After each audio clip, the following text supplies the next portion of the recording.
All right, guys, to the point, readings with audio is an excellent activity that you can do right now to improve your level.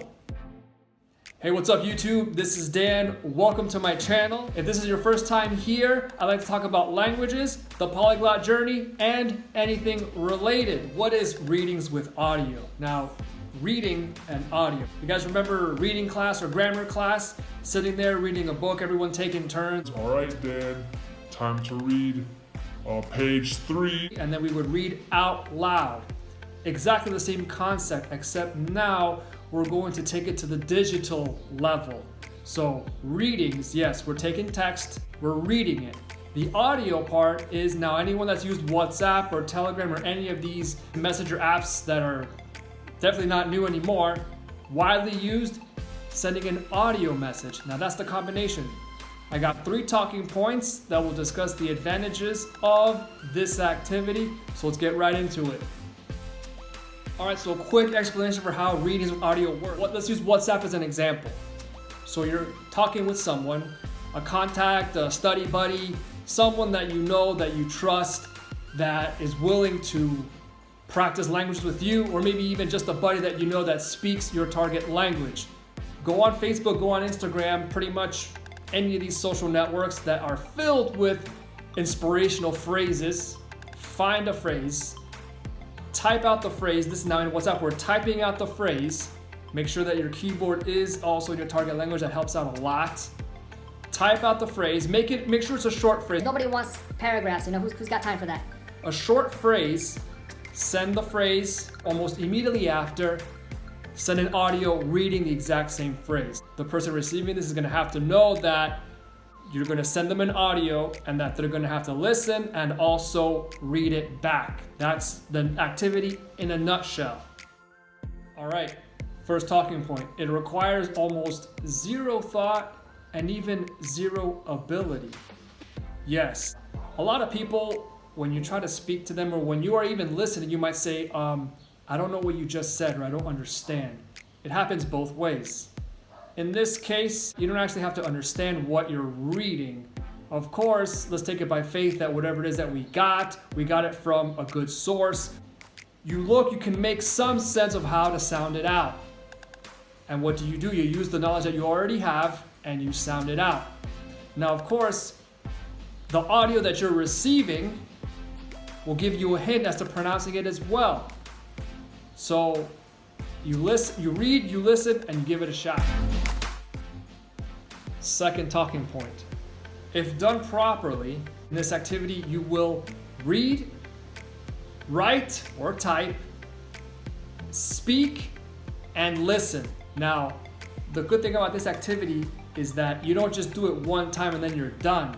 The internet is filled with inspirational phrases. In fact, for more disciplined people, you can actually even just take a book and send snippets. Obviously not, one after the other, but hey, you guys got a schedule. Maybe every day at 2 you guys have a conversation. Send a snippet. 2 times a day, 3 times a day. There's a lot of text out there that can be typed up, read, sent, and also returned. So this is a simple activity that can actually combine with itself, or you can chain it with not only one person, but many other people as well. In fact, you could send the same reading to, let's say, maybe 5 contacts, and you will read 5 different people with different accents, different ways of speaking, reading the same exact thing. And of course, those people will also listen to your audio.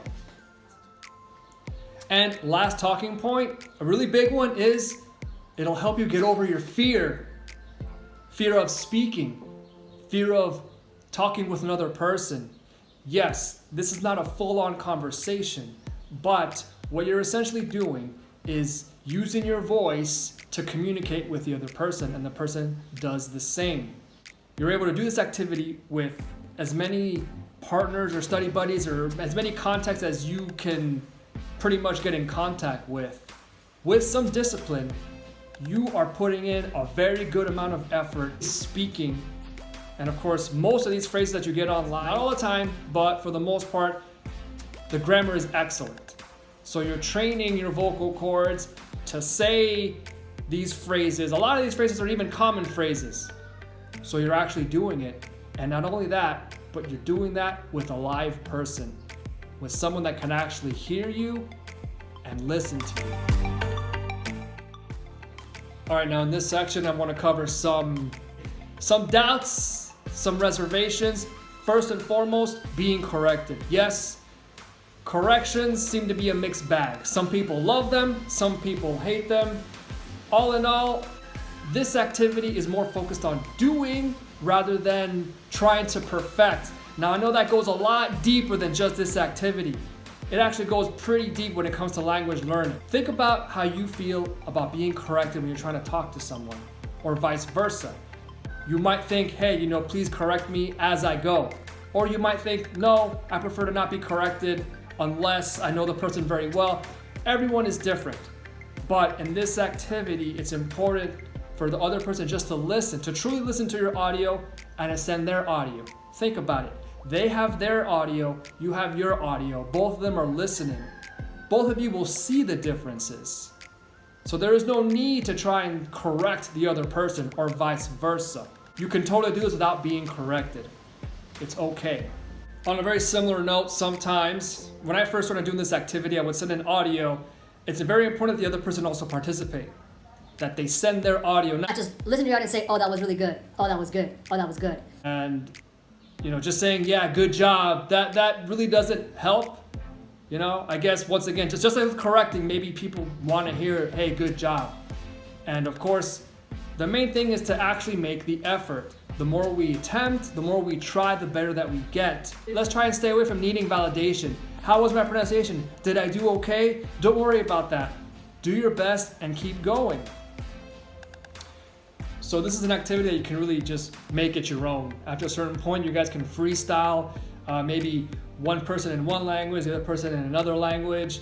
What I do sometimes is we send a little bit longer audios and I only listen to some of the words that could use a little fine tuning and send those audios as a response. The important thing is the two of you have an understanding and that you guys keep a rhythm going. Doesn't have to be every single day, doesn't have to be twice a day. In my case, I tell the people that I practice with, you know what? You don't even have to say hi, how are you? Skip the pleasantries, just send your audio, I'll know exactly what to do. And of course, we respond when we can. You don't have to respond the exact same time. I'm gonna have to make videos about how to have digital conversations. That's coming soon. So that's pretty much it. This is a great activity that you can try with anyone that you know that likes languages. It's a great way to practice it. It's a great way to break the ice, maybe someone that you haven't talked to in a while. Positive attitude, and we keep going.